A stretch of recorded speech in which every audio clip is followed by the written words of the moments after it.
Begitu banyak orang mengikuti Yesus. Ketika Yesus melihat jumlah orang yang begitu banyak, tergeraklah hatinya oleh belas kasihan kepada mereka, karena mereka seperti domba yang tidak mempunyai gembala. Lalu mulailah ia mengajarkan banyak hal kepada mereka. Ketika hari mulai malam, datanglah murid-murid Yesus kepadanya dan berkata, "Tempat ini sunyi dan hari sudah mulai malam. Suruhlah mereka pergi supaya mereka dapat membeli makanan di desa dan kampung-kampung sekitar sini."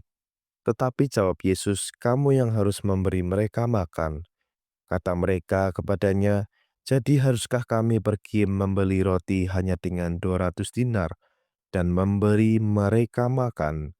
Tetapi Yesus berkata kepada mereka, "Berapa banyak roti yang ada padamu? Cobalah periksa."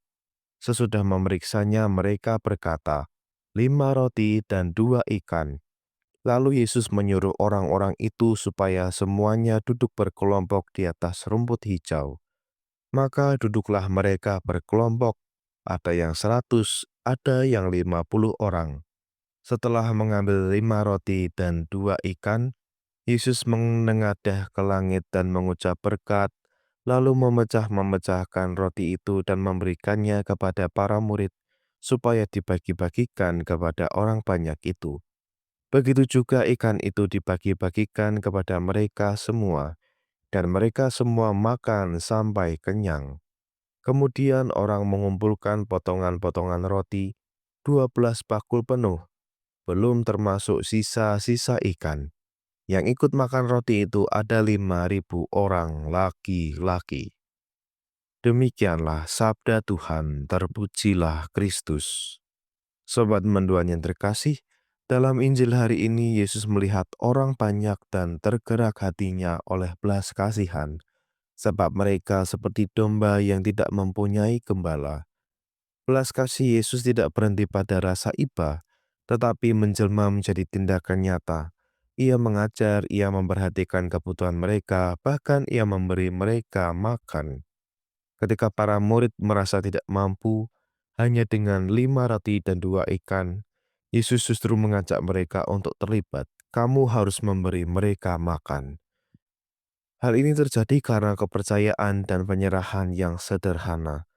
Di tangan Yesus, apa yang sedikit menjadi cukup bagi semua. Sabda ini mengajak kita untuk tidak menyerah pada keterbatasan, baik keterbatasan waktu, tenaga, maupun sarana. Saat kita mau berbagi dengan tulus dan percaya, Tuhan sanggup melipat gandakan kasih dan kebaikan melalui hidup kita.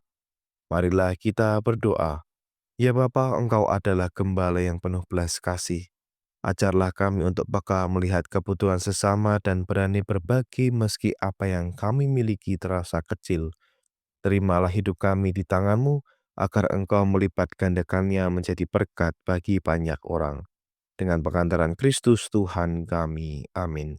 Semoga kita, keluarga kita, dan perjalanan hidup kita hari ini senantiasa dalam naungan berkat Allah yang Maha Kuasa, dalam nama Bapa dan Putra dan Roh Kudus. Amin. Selamat pagi, selamat beraktivitas, Tuhan memberkati. Salam mendoa.